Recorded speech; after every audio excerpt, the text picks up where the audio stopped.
নয়ন take চ্যানেলে আপনাদের সবাইকে স্বাগত। তো আজকে আমরা যেটা দেখাতে চলেছি মাইক্রোসফট অফিস ওয়ার্ড।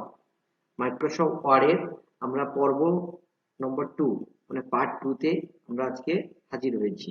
তো পার্ট 1 এ আমরা আপনাদেরকে শিখিয়েছি মাইক্রোসফট অফিস ওয়ার্ডের কিভাবে ওপেন করতে হয় বা মাইক্রোসফট অফিসের বিভিন্ন বারগুলোর নাম বা কোনটা কোন অপশনগুলোর নামগুলো আমরা দেখিয়েছি, টাইটেল বার, স্ট্যাটাস বার এগুলো দেখিয়েছি। যাই হোক, তো এরপরে আজকে যেটা আমরা দেখতে চলেছি মাইক্রোসফট ওয়ার্ডের একদম খুঁটিনাটি তথ্যগুলো, মানে হোম, ইনসার্ট, প্রত্যেকটা ট্যাব রয়েছে। ওই ট্যাবগুলোর আন্ডারে কি কি কাজগুলো করা যায় আমরা সেগুলো আজকে দেখব। তো বন্ধুরা, একটা কথা আমি এখানে বলতে চাই, আপনারা কেউ ভিডিওটিকে স্কিপ করে করে দেখবেন না, বা আপনারা একদম ভিডিওটা সম্পূর্ণ দেখুন, তাহলে আপনারা বুঝতে পারবেন মাইক্রোসফট ওয়ার্ডের খুঁটিনাটি তথ্যগুলো আপনারা জানতে পারবেন। স্কিপ যদি করে যান তাহলে কিন্তু মাঝখানে আপনারা বুঝতে পারবেন না, আবার কোনো অংশ আপনারা ছেড়ে যাবেন। একদম খুঁটিনাটি তথ্যগুলো আমরা দিয়ে থাকি। আমাদের অন্যান্য ভিডিও দেখে আপনারা বুঝতে পারছেন হয়তো যে আমরা একদম সঠিক সঠিক জিনিসগুলো, অপশনগুলো কাজ দেখাই। তো চলুন বন্ধুরা, আমরা দেখে নেব মাইক্রোসফট অফিস ওয়ার্ডের একদম হোম ট্যাবের আন্ডারে আমাদের কি কি কাজগুলো রয়েছে। তো প্রথমত আমরা যেটা আজকে দেখবো সেটা হচ্ছে আমরা আজকে টাইপ করব, যে কোনো একটা আমরা টাইপ করতে পারি।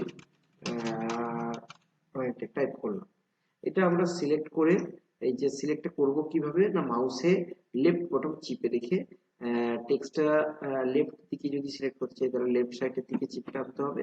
হ্যাঁ, অথবা যদি একসঙ্গে আমার অনেক টেক্সট থাকে, মানে অনেক লেটার, অনেক প্যারাগ্রাফ থাকে, ধরুন অনেক রয়েছে এগুলো, তাহলে সিটিআরএল কিবোর্ড থেকে কন্ট্রোল এ, মানে সিলেক্ট অল হয়ে যাবে। সিটিআরএল প্লাস এ এর শর্টকাট কি হচ্ছে, সিটিআরএল এ মানে কন্ট্রোল এ, সিলেক্ট অল এর শর্টকাট কি।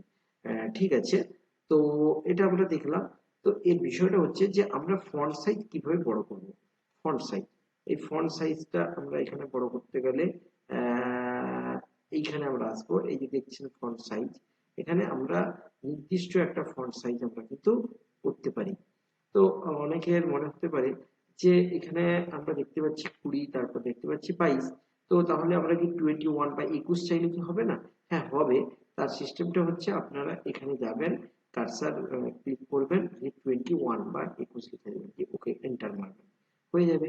তারপরে আমরা দেখব কি, মানে যে কোনো আপনার সাইজ প্রয়োজন এখান থেকে আপনি করতে পারবেন, ছোট, কম, বেশি, বড় করতে পারবেন। তারপর হচ্ছে ফন্ট। এই ফন্টের আমরা কাজগুলো দেখেছি, আপনার প্রচুর ফন্ট রয়েছে, আপনার যে স্টাইলের পছন্দের ফন্ট রয়েছে, আপনার যেরকম পছন্দের আপনার ফন্ট দরকার, এখান থেকে আপনি শুধু তার উপরে ক্লিক করে দিলেই আপনার ফন্টটা হয়ে যাবে। এরপরে আমরা দেখবো কি, বোল্ড। বোল্ড মানে কি, মোটা। তো মোটা আমরা কিভাবে লিখবো, টেক্সটটাকে একটু বোল্ড করতে, মোটা হরফে করতে চাইছি, তো এখানে বি, বি করলে মোটা হরফ হয়ে গেল। তো আপনাদের অনেকে হয়তো বুঝতে পারছেন না, এটা যেহেতু ওই ফন্টে রয়েছে আপনারা বুঝতে পারছেন না। তো যাই হোক, এটা আমি দেখানোর জন্য ফন্টটা চেঞ্জ করে নিলাম। তো এটা বোল্ড আমি তুলে দিলাম, দেখুন একটু লেখাটা মানে মোটা থেকে বেরিয়ে চলে এলো। তো আমরা যদি এটাকে দেখি, তো বোল্ড বি, বিতে ক্লিক করে দেখুন আমরা লেখাটা বোল্ড হয়ে গেল, মোটা হয়ে গেল। তারপরে কি রয়েছে, ইটালি, আই, ইটালি আপনার বানানো স্টাইলে হয়ে গেল। তারপর কি রয়েছে, ইউ, আন্ডারলাইন, হয়ে গেল। তারপরে আমরা যেটা দেখবো সেটা হচ্ছে সুপারস্ক্রিপ্ট, সাবস্ক্রিপ্ট। তো সুপারস্ক্রিপ্ট সাবস্ক্রিপ্ট আমরা ওয়ার্ডপ্যাডে দেখিয়েছি, এখানে তাও একবার আমি জাস্ট হালকা করে টাচ করে চলে যাচ্ছি। ধরুন আপনার লেখার প্রয়োজন স্কোয়ার, ধরুন আপনার লেখার প্রয়োজন H2, SO4, এটা আপনার, তাহলে নিশ্চয়ই এই লেখাটা ঠিক নেই। এটা স্কোয়ারটা উপরে লেখা হয়, সিলেক্ট করে আপনারা কি করবেন, সুপারস্ক্রিপ্ট করবেন, সুপারস্ক্রিপ্ট। আর এটা, এই লেখাগুলো নিচে হবে, 2 বা 4 গুলো নিচে হবে, এটাকে বলছি আমরা কি, সাবস্ক্রিপ্ট। তো আপনারা এইভাবে কিন্তু কাজগুলো করতে পারেন, সিলেক্ট করে সাবস্ক্রিপ্ট। ওকে, এটা আমরা ওয়ার্ডপ্যাডে আগে দেখিয়েছি। আপনাদের যদি ওই ভিডিওটা সম্পূর্ণ পেতে চান, তো ওয়ার্ডপ্যাডে গিয়ে আপনাদের ভিডিওটা দেখতে পারেন, ওয়ার্ডপ্যাডের একটা এরকম আমরা ভিডিও বানিয়েছি।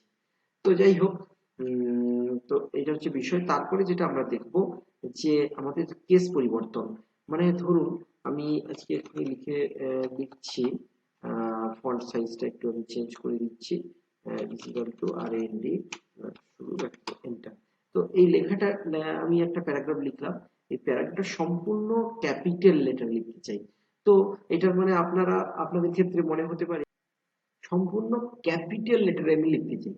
তো সম্পূর্ণ যদি ক্যাপিটাল লেটারে আমি লিখতে চাই তাহলে কি আপনাদের মনে হতে পারে যে এই লেখা বা এই প্যারাগ্রাফ এই সেন্টেন্স গুলো আমরা কি করব, মুছে ফেলবো দিয়ে আবার টাইপ করবো? নিশ্চয়ই নয়। তাহলে আমরা কি করবো, সিলেক্ট করবো। ধরুন পুরোটা করতে চাই, তাহলে সিটিআর এ আমরা করে দেবো, মানে কন্ট্রোল এ করে দিলাম, তাহলে সিলেক্ট অল হয়ে গেল। তো সেক্ষেত্রে আমরা চেঞ্জ কেসে গেলাম, এই দেখতে পাচ্ছেন চেঞ্জ কেস। চেঞ্জ কেসে দেখুন sentence case, lower case, upper case, capitalized each word, toggle case. এই কথাগুলোর অর্থগুলো আপনাকে প্রত্যেকটা বুঝিয়ে বলছি। একটা হচ্ছে সেন্টেন্স কেস। সেন্টেন্স আমাদের যেভাবে লেখা হয়, ধরুন প্রথম একটা বড়, তারপরে গুলো সমস্ত স্মল লেটারে, প্রথমটা ক্যাপিটাল লেটার তারপরে স্মল লেটার, এইভাবে কিন্তু সেন্টেন্স গুলো লেখা হয়, এইভাবে কিন্তু চলবে। লোয়ার কেস মানে কি, সবগুলোই আপনার ছোট, মানে সবই ছোট হাতের লেখা, মানে সবই স্মল লেটার লেখা হবে।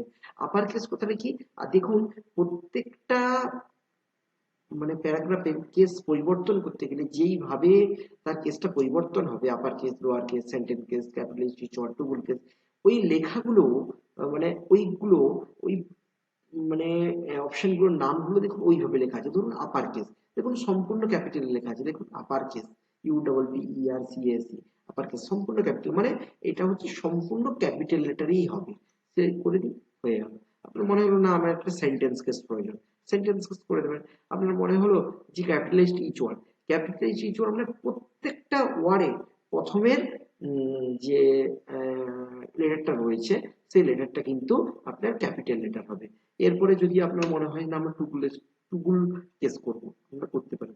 যদিও এর নিচে দেখুন প্রত্যেকের নিচে কিন্তু রেড কালারের একটা আন্ডারলাইন চলে এসেছে, তার কারণ হচ্ছে গ্রামাটিক্যালি কিন্তু এরকম কোনো হয় না, মানে এটা ভুল, ইনকারেক্ট, ওই জন্য কিন্তু এটা চলে এসেছে। এবার যদি আপনাদের মনের মতো করে আপনারা করতে পারেন, upper case, lower case, sentence case, toggle case আপনারা করতে পারেন, কোনো অসুবিধা নেই। তো এরপরে যেটা আমরা দেখবো হাইলাইটার। হাইলাইটার কি না, হাইলাইটার হচ্ছে ধরুন আমার অনেক পেজ লেখা রয়েছে, অনেক প্যারাগ্রাফ লেখা রয়েছে, তার মাঝখানে পার্টিকুলার কোনো একটা ওয়ার্ড বা লেটারকে আমরা কি করতে চাই না, ওটাকে হাইলাইট করতে চাই, যে কালকে ওই জিনিসটা আমি দেখতে চাই হাইলাইটার দিয়ে, বা কোনো ভুল আছে বা এটাতে কালকে এর উপর কোনো কিছু আমরা কাজ করবো, এডিটিং করবো, হাইলাইট করে রাখতে চাই। বা অনেক লেখা রয়েছে তার মধ্যে খুঁজে পাওয়া অসম্ভব, হাইলাইট, তাহলে সিলেক্ট করবেন, তাহলে কি করবেন এখানে দেখুন হাইলাইটার, হাইলাইটারের কালার গুলো আছে, যে কোনো আপনার যে কোনো কালার এটা আপনি চুজ করে আপনার আমরা হাইলাইটার এই টেক্সটটাকে করে রাখতে পারলাম। তারপর হচ্ছে ফন্টের আমরা কালার চেঞ্জ করতে পারি, মানে আমাদের লেখাটা রয়েছে এই ফন্ট আমরা চেঞ্জ করতে পারি। ফন্টের বিভিন্ন কালার আপনাদের যেটা পছন্দ হবে, যেরকম আপনি সিলেক্ট করবেন। যদি আপনি সম্পূর্ণ সিলেক্ট করেন তাহলে আপনার সম্পূর্ণটা কালার হবে, আপনার যে কালার প্রয়োজন ওই কালার আপনি মানে করতে পারেন মোটামুটি। দেখে নিন, এই কালার ধরো করলাম, এই কালার দেখুন সম্পূর্ণটা ওই কালার হয়ে গেল। ঠিক আছে, তো আমি এই অপশন গুলো দেখালাম। এরপরে কিন্তু আরো একটা অপশন রয়েছে, সেটা হচ্ছে এটাও কিন্তু ফন্ট সাইজ ইনক্রিজ আর ডিক্রিজ, মানে এটা গ্রো হবে, ফন্ট সাইজ বাড়ানো হবে আর ফন্ট সাইজ কমানো হবে। এটা আপনাদের এখান থেকেও কিন্তু আমি ফন্টের সাইজ অপশন থেকেও আমি কিন্তু দেখিয়েছি। এটা আপনারা এইভাবেও করতে কিন্তু পারেন, কোনো অসুবিধা নেই। তো বন্ধুরা আজকে কিন্তু আমি আমার ভিডিওটাকে বেশি দীর্ঘায়িত করব না, আজকে এই পর্যন্ত। আমরা পর্ব নম্বর 3 তে এর পরের যে কাজগুলো রয়েছে মাইক্রোসফট ওয়ার্ড খুঁটিনাটি পর্ব নম্বর 3 তে আমরা দেখাতে পারবো।